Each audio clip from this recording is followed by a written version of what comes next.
দস্যু রাজকুমারী।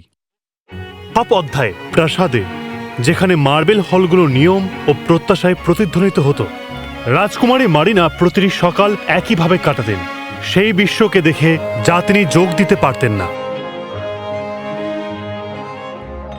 একটি বিশাল আকৃতির গ্যালিয়ন, সুন্দর ডাচ রং, সম্ভবত উত্তর পশ্চিম মাদিরার দিকে যাচ্ছে।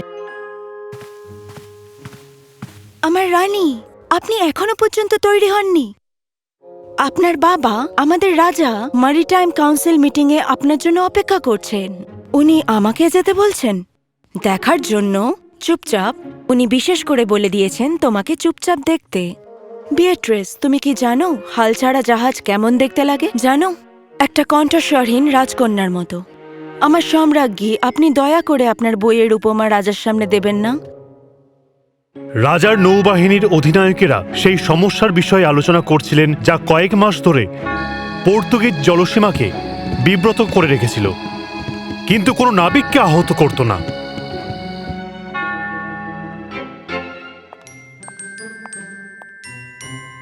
স্যার, রেড সার্পেন্ট আবার গত সপ্তাহে হামলা করেছে। তারা মশলার একটা চালান তুলেছে, কিন্তু অদ্ভুতভাবে ক্রুকে কোনো ক্ষতি করেনি, যাতে পর্যাপ্ত যোগানে বন্দরে পৌঁছতে পারে। নীতিবান দস্যু, কত অস্বস্তিকর। আমরা বিশ্বাস করি তাদের ক্যাপ্টেন একজন নারী। ক্রু বলেছে ওর নাম মনে হয় ক্যাপ্টেন ক্যাটালিনা। সমুদ্রের সবথেকে দ্রুত জাহাজকে একটি মেয়ে চালনা করে, কি সুন্দর ব্যাপার। মারিনা, এটা কি বললে? কিন্তু বাবা, এটা খুব আকর্ষণীয় ব্যাপার। কি করে সে 3টে মাস্টার গ্যালিয়নকে চালনা করছে? আমি আজকে সকালেই জাহাজটিকে একই দিকে যেতে দেখেছি। তার কৌশল কি? মহামান্য, জলদস্যুত্ব কোনো রাজকুমারীর জন্য শিক্ষার বিষয় নয়।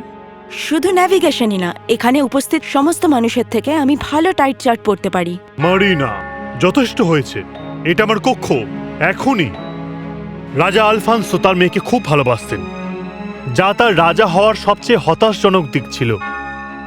তোমার মা তোমার মধ্যে আছে, সে আমাকে ভয় দেখিয়েছিল, আর সে তোমাকেও দেখাতে পারে। আপনি আমাকে বলেছিলেন যে মা আপনার সাথে সমুদ্রে যেত আমার জন্মের আগে। আর তুমি যখন জন্মগ্রহণ করলে, এটা রাজত্বের জন্য প্রয়োজন, এই ত্যাগ। কিন্তু আমি যদি সিংহাসনে বসতে না চাই তাহলে? যদি আমি কোয়ার্টার ডেক রুল করতে চাই তাহলে? কিন্তু সত্যিকারের ভালোবাসা তো সবাইকে নিজের মতোই বাঁচতে শেখায়, তাই না? আমরা এই নিয়ে আলোচনা করেছি। প্রিন্স এডুয়ার্দোকে আমি কথা দিয়েছি, 2 মাসের মধ্যে তুমি বিয়ে করে আমাদের রাজ্যগুলোকে এক করো। এমন একটা মানুষ যাকে আমি একবারই দেখেছি, যার কাছে বইয়ের কোনো দামই নেই। মারিনা, আমি চাই তুমি নিরাপদে থাকো। তার মানে আপনি আমায় ভালোই বাসেন না, কেননা আমার সাবধানতার দরকারই নেই। বাবা, বাবা, আপনি আমায় ক্ষমা করে দিন, কিন্তু আমার স্বপ্ন সমুদ্র, সম্রাট এডওয়ার্ডের জন্য নয়। কিছু সিদ্ধান্ত হৃদয় থেকে নেওয়া হয়, যা আমাদের মস্তিষ্ক অনুসরণ করে। রানী, আপনি কি করছেন? হতে পারে কোনো সাহসী জিনিস বা বোকামি, আমি সেটা পরেই জানতে পারবো। আপনি পালিয়ে যাচ্ছেন? না, আমি পালাচ্ছি না। এখানে পার্থক্য আছে। রেড সার্পেন্ট জাহাজটা আজ সাপ্লাই দেওয়ার জন্য ডকে আসবে। আমি হারবারের ক্রিউদের কথা বলতে শুনেছি। আপনি হারবার গেছিলেন?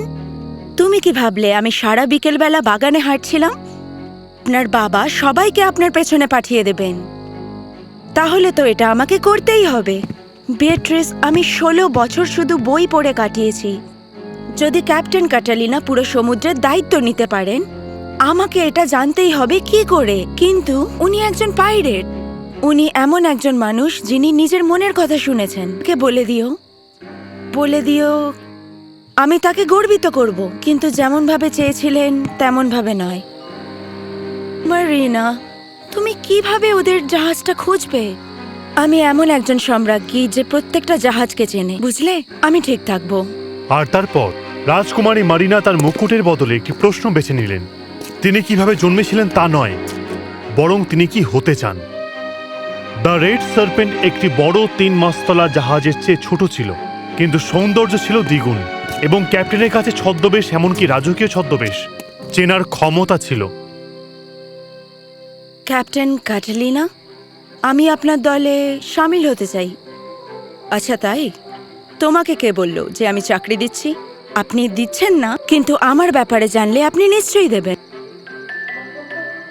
মনে হয় তুমি কোনো ভদ্রলোকের মেয়ে। আমি তোমার দাঁড়ানোর দেখেই বলতে পারি, যেন মনে হয় ডক্টর তোমারই। আমি সম্রাজ্ঞী। আমি এইভাবে দাঁড়িয়ে কথা বলছি কেননা আমি জানি, আমি পার্থক্য বুঝি। আমি তারা দেখে লঞ্জিটিউড গণনা করতে পারি, আর সামুদ্রিক সবকিছু আমার নখদর্পণে। বইয়ের ভাষা। পরীক্ষা নিতে পারেন যদি চান। কেন তুমি সম্রাজ্ঞী হয়ে আমাদের সাথে যুক্ত হতে চাও? কেননা আপনি এমন একজন মহিলা যে নিজের ভাগ্য নিজে লিখেছে। দয়া করে আমাকেও শেখান। আমরা স্মাগলার্স আর ট্রাফিকার্সদের ধরি, কাউকে মারাও হয় না, কাউকে ছাড়াও হয় না। তাহলে কাউন্সিলরা আপনাকে অযথাই ভয় করে। সমুদ্রের আপনাকে প্রয়োজন। 1 মাস তোমাকে কাজ ঠিকভাবে করতে হবে, বুঝেছো? ডিল। বুঝেছি ক্যাপ্টেন। ডিল। মার্কো, এনাকে তাড়াতাড়ি জাহাজ ঘুরিয়ে দেখাও আর পরার জন্য কিছু জামা কাপড় দাও। স্বাগতম প্রিন্সেস, আমি মার্কো। শুধু মারিনা, আমি তোমাদেরই দলের একজন সদস্য।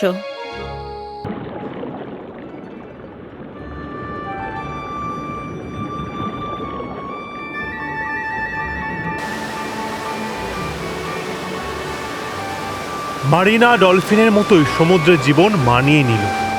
সে যা বই থেকে শিখেছিল, এখন সে হৃদয় দিয়ে সেইগুলো শিখছে। রাজকুমারী, সাবধানে উঠবেন।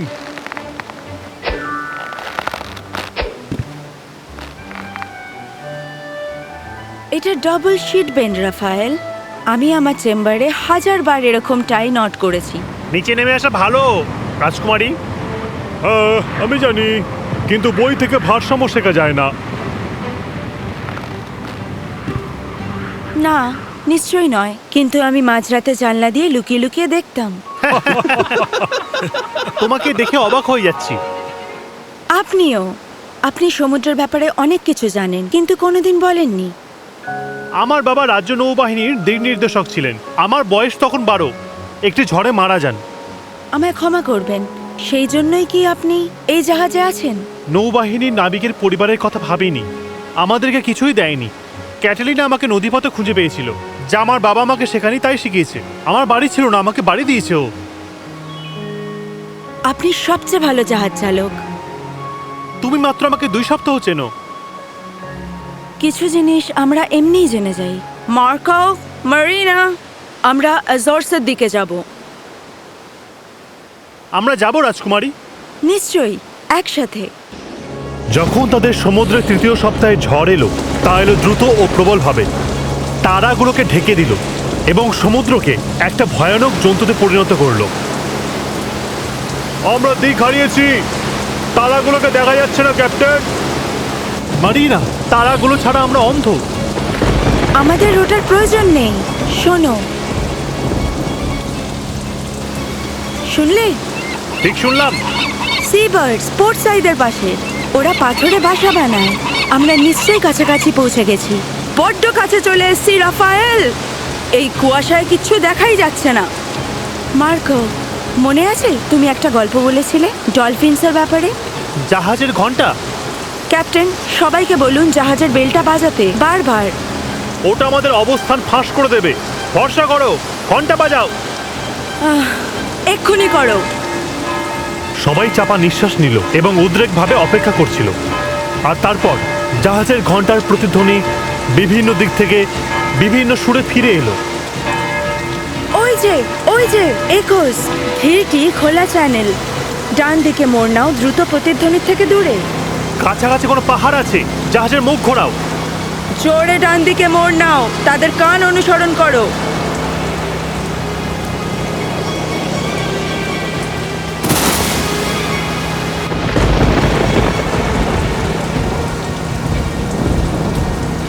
তারা করতে পারলো একসাথে। এটা অসাধারণ, যেন একই কম্পাসের 2 ভাগ।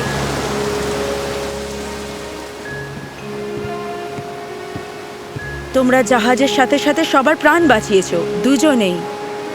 আমার হঠাৎ মনে পড়ল যে সে আমাকে ডলফিনের সম্পর্কে কিছু বলেছিল। ভাবলাম কাজ করতে পারে। মানে হলো সময়টা পুরোই নিখুঁত ছিল। এটা সব তার জন্য, তাই ধন্যবাদ মারিনা। না, তোমরা দুজনেই মনে করেছিলে সঠিক নাবিকের মতো, দ্রুত, চতুর এবং সাহসী।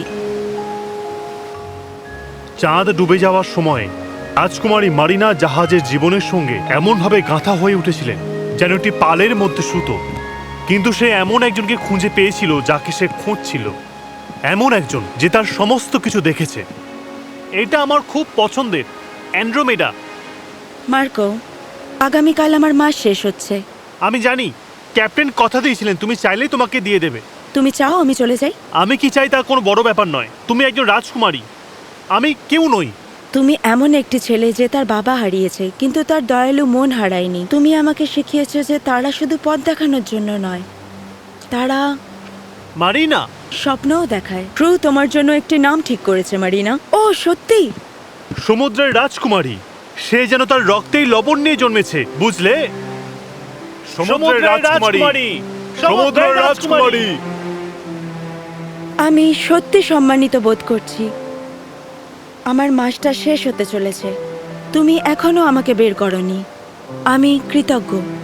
হ্যাঁ, তাহলে তুমি কি ফিরে যেতে চাও? আমাকে যেতে হবে, চিরকাল নয়, আমার বাবাকে দেখানোর জন্য, প্রমাণ করার জন্য যে এখানে যা শিখেছি তা গুরুত্বপূর্ণ, যে আমি উভয়ই হতে পারি। আমি বুঝেছি তোমার স্থান হলো, আমার স্থান হলো যেখানে আমি ইচ্ছে করব সেখানে যাব, আর আমি আবার ফিরে আসব তোমার কাছে, এই জাহাজে, এই জীবনে। তুমি চলে যাবে? প্রতিশ্রুতি দিচ্ছি 6 মাসের মধ্যে। আর যখন তুমি ফিরে আসবে আমি আমার বাবাকে বোঝাবো যে আমায় একটি রাজকীয় জাহাজ দিতে। সেটা হলো আমি ওখানে পাহারা দেব। আর যখন আমি ফিরে আসব আমি চাই তুমি আমার পাশে থাকো, আমার নেভিগেটর হিসেবে, আমার অংশীদার হিসেবে। কিন্তু কেন? আমার হৃদয়ের সত্যি উত্তর। আমি অপেক্ষা করব। তুমি না আসা অব্দি প্রত্যেকটা দিন গুনবো আমি। তোমার কাছে ফিরে আসার জন্য আমি যে কোনো ঝড় পার হতে পারি। আমি মুগ্ধ, তুমি সত্যিই এত ভালো ভেবেছো? আমার কাছে দ্য রেড সার্পেন্ট জাহাজে অনেক সময় ছিল। তোমাকে যে কোনো সময় স্বাগতম, সমুদ্র রাজকুমারী। সমুদ্রের রাজকুমারী, সমুদ্রের রাজকুমারী। তুমি কি সত্যি ফিরে আসবে রাজকুমারী? আমি ফিরব। প্রতিটি মেয়ে জানে যে তার পথ বাড়িতে খুঁজে পাওয়া যায়। আমার কাছে সেটা সমুদ্র, আর তোমার কাছেও। এবং এভাবেই মেরিনা শিখলো যে রাজকুমারীরাও ডাকাত হতে পারে, আর ডাকাতরাও পরিবার হতে পারে। সাহস এমন জ্ঞান যা স্বপ্নের দিকে এগিয়ে নিয়ে যায়, এমনকি অচেনা সমুদ্রেও সাহায্য করে এগোতে। সর্বশ্রেষ্ঠ ধন হলো নিজের গল্পটি নদীর ঢেউয়ে লেখার স্বাধীনতা, জলের প্রতিটি কণায়, এবং একটি ভালোবাসা যে প্রতিটি অধ্যায়ে অংশ নিতে চায়, জীবনের সব ক্ষেত্রে।